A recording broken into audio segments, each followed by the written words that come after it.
Salam Bapak Ibu dan saudara-saudariku yang saya kasih dan Tuhan Yesus, apa kabar?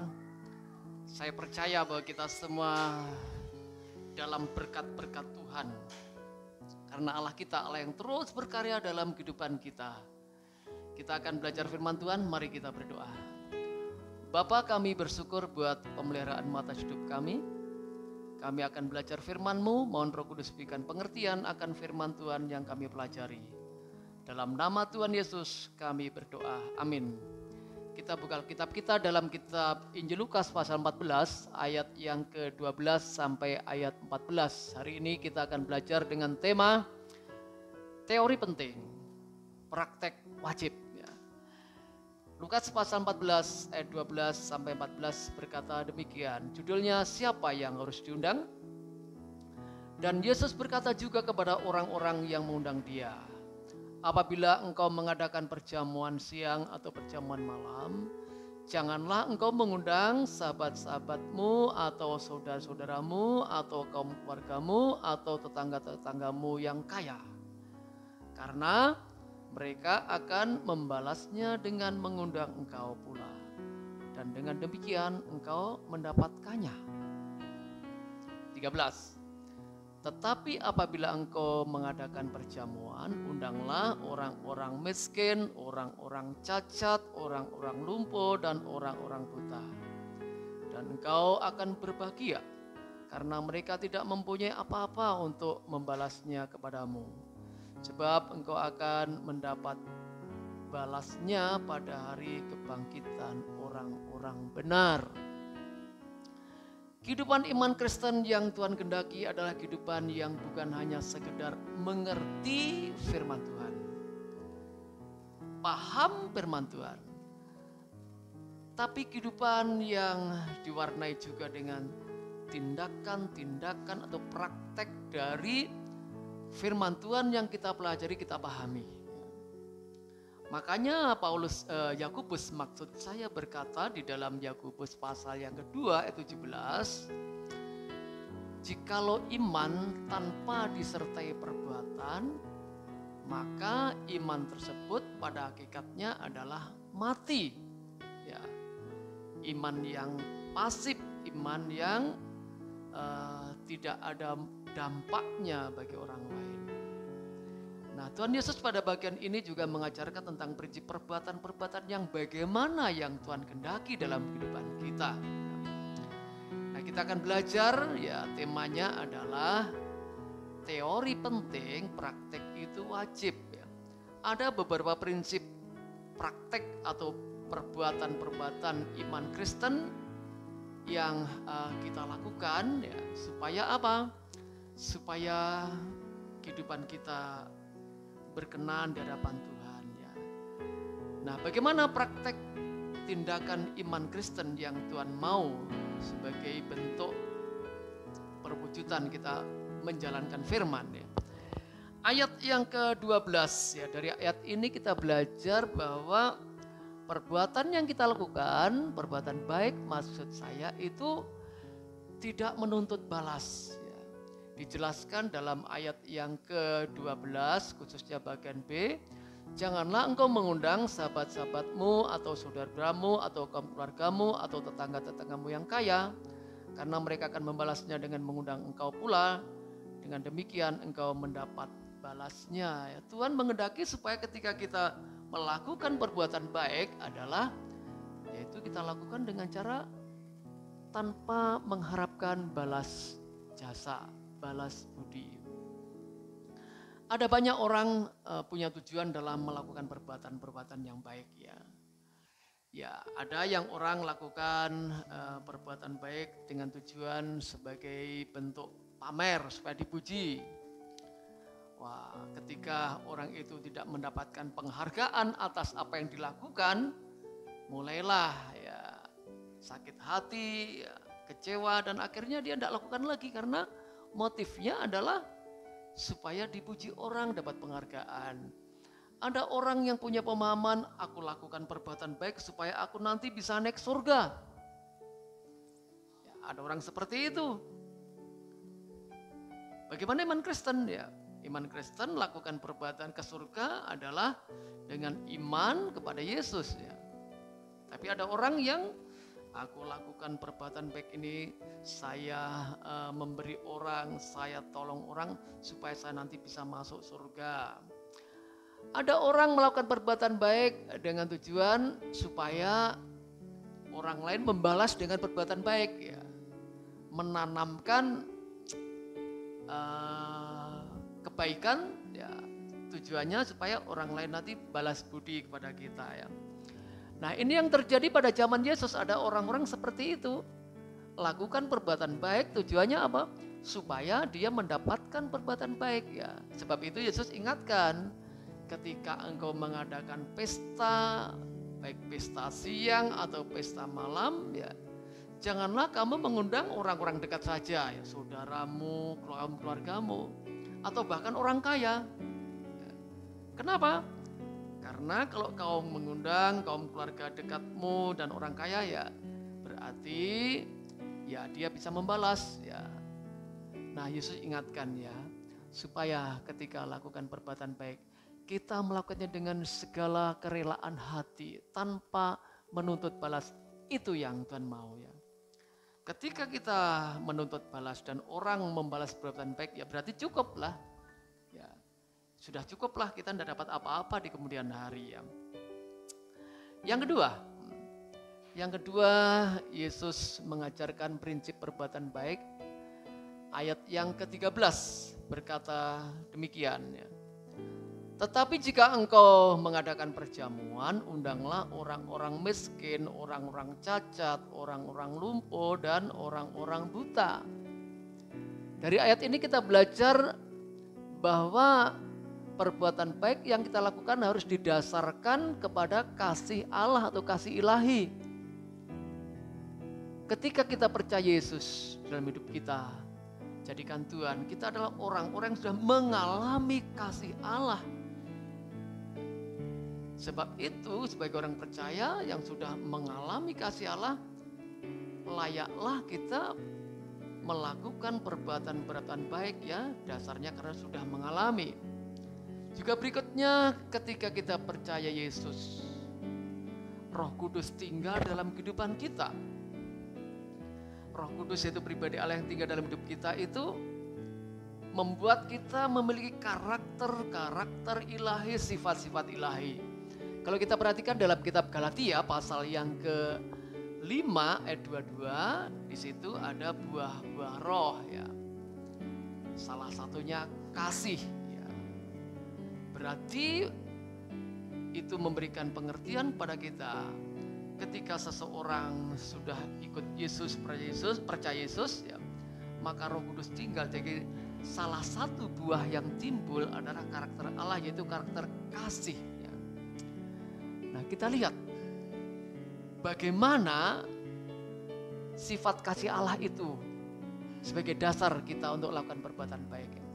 Kita perhatikan kasih Allah itu bersifat menyeluruh, tidak memandang bulu. Tuhan datang ke dunia menjelma jadi manusia untuk selamatkan setiap orang dari status ekonomi apapun, dari kesuku apapun juga, dari status sosial apapun. Tuhan datang memberikan kasih-Nya. Selain itu, ya, Tuhan sebagai bukti Dia melakukan segala sesuatu dengan kasih ya. Dia peduli kepada orang-orang yang terpinggirkan, orang-orang yang tidak mendapatkan kepedulian dari orang lain ya. Orang-orang yang benar-benar memerlukan ya. Tuhan memberikan kasih-Nya buat mereka. Makanya dalam ayat yang ke-13 Tuhan ingatkan, kalau kamu mengundang seseorang mengadakan pesta, nah undanglah orang-orang yang cacat, orang-orang yang lumpuh, orang-orang yang buta. Ya kenapa? Orang-orang itu ya tidak mungkin atau sulit bagi orang itu untuk bisa membalas kebaikan kita ya. Jadi maksudnya Tuhan mau supaya kita lakukan itu karena kasih ilahi yang dalam kehidupan kita yang tidak menuntut balas itu. Nah Bapak Ibu Saudaraku yang saya kasihan Tuhan Yesus, kalau kita perhatikan, Yesus ketika dia pelayanan di dunia selama 3,5 tahun ya, dia fokus pelayanannya ya. Memang dia juga menjangkau orang-orang kaya ya, seperti Matius yang kaya, Sakeus yang kaya.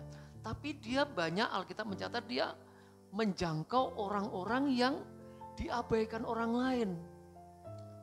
Yang lumpuh disembuhkan sehingga berjalan, yang buta bisa melihat, yang bisu bisa bicara, yang lapar Tuhan perhatikan mereka, yang dirasuk setan Tuhan bebaskan ya. Kita lihat di situ bahwa Tuhan menolong orang-orang yang diabaikan, orang-orang yang tidak dipedulikan orang lain. Nah, kenapa? Itulah bukti kasih ilahi ya. Mari Bapak Ibu Saudaraku, ketika kita lakukan perbuatan baik, mungkin pelayanan kita, ya, pengorbanan kita pada orang lain, pada pekerjaan Tuhan, karena kasih ilahi yang sudah ada di dalam kehidupan kita, itulah yang mendasari hidup kita ya. Yang berikutnya, ya, yang ketiga, ya, perhatikan di dalam ayat 14 ya.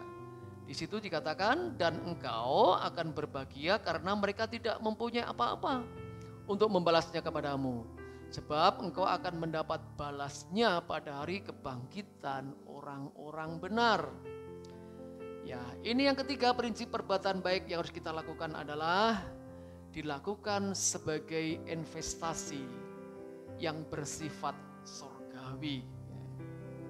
Jadi perbuatan-perbuatan baik yang kita lakukan adalah sebagai bentuk kita sedang menanamkan modal atau investasi, bukan hanya investasi yang sifatnya di dunia ini, tapi kita sedang investasi yang sifatnya surgawi, yang punya nilai abadi, yang punya nilai kekal. Tanamkan modal surgawi. Sekarang ini banyak orang mulai investasikan uangnya. Misalnya dia beli tanah, ya mungkin tanahnya ya tanah itu masih kosong, lalu dia perbaiki, dia ratakan tanah itu, dia atur sedemikian rupa, lalu didirikan rumah, dia juallah tanah dan rumah ya dengan nilai lebih besar. Atau dia setelah dia beli lahan yang mungkin lahan itu masih berhutan-hutan, dia bersihkan lalu dia tanami sawit ya, sehingga investasi sawit atau tanaman sawit, akhirnya semakin kaya dia ya. Ada juga orang menginvestasikan ya, menanamkan uangnya itu di tabung ya, di tabungan, di deposito atau di koperasi ya. Tujuannya apa? Supaya uangnya nanti berbunga. Tidak salah kita investasikan harta kita ya, kita tabung ya, kita kembangkan supaya semakin banyak, tidak salah ya, karena ini penting untuk masa depan, untuk anak-anak kita sekolah ya. Tapi mari kita ingat, ketika kita sibuk menginvestasikan harta kita untuk kepentingan kita, mari kita jangan lupa ada investasi masa depan yang harus kita lakukan yang bersifat surgawi. Nah, mari kita lakukan perbuatan-perbuatan baik ya untuk hal-hal yang punya nilai surgawi. Kita melayani Tuhan, berkorban harta, berkorban waktu, berkorban tenaga, ya kita lakukan tanpa menuntut balas ya. Sebagai bentuk kita sedang menanamkan harta yang nilainya abadi. Makanya Yesus ingatkan kepada kita dalam kitab Matius pasal yang ke-6 ayat 20 ya. Di sana dikatakan, tetapi kumpulkanlah bagimu harta di surga. Karena di surga ngengat dan karat tidak merusaknya dan pencuri tidak membongkar dan mencurinya.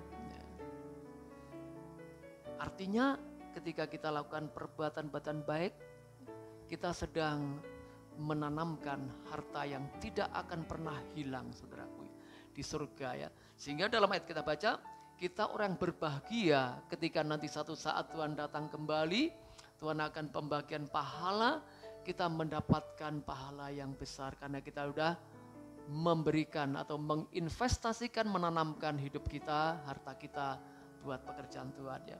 Akhir-akhir ini kalau Bapak Ibu dengar dari berita media sosial ya, ada banyak terjadi penipuan atau bukan penipuan ya, peristiwa-peristiwa yang di luar dugaan ya. Ada seorang ibu ya, dia tanamkan uangnya dengan harapan berbunga di sebuah bank. Tiba-tiba ketika dia mau narik, mau ambil sebesar 30 juta, hilang ya.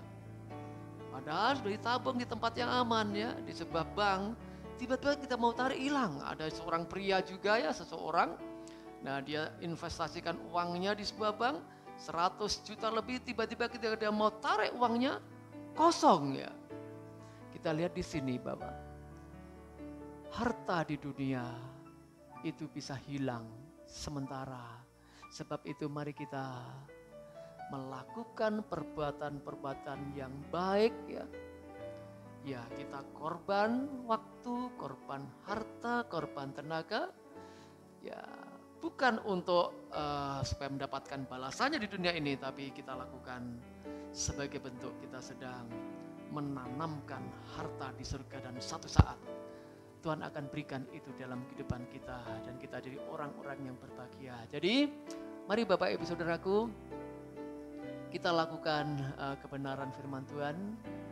Kita bukan hanya berteori tentang firman, tapi kita praktekkan, lakukan firman Tuhan dalam hidup kita secara benar ya. Yang pertama, mari kita lakukan tanpa menuntut balas. Kita lakukan dengan segala kerelaan hati. Yang kedua, karena motivasi kita dasarnya adalah kasih Allah yang sudah ada dalam hidup kita. Dan yang kedua, kita lakukan sebagai bentuk kita sedang menginvestasikan atau menanamkan harta kita untuk kemuliaan Tuhan, harta surgawi yang satu saat kita akan mendapatkannya kembali. Kiranya Tuhan memberkati kita. Amin. Mari kita berdoa. Tuhan, terima kasih buat firman-Mu, tanamkan firman Tuhan dalam kehidupan kami. Perbuatan-perbuatan baik yang kami lakukan didasarkan pada kebenaran firman Tuhan. Terima kasih. Dalam nama Yesus kami bersyukur, kami berdoa. Amin. Salam, Tuhan memberkati kita. Amin.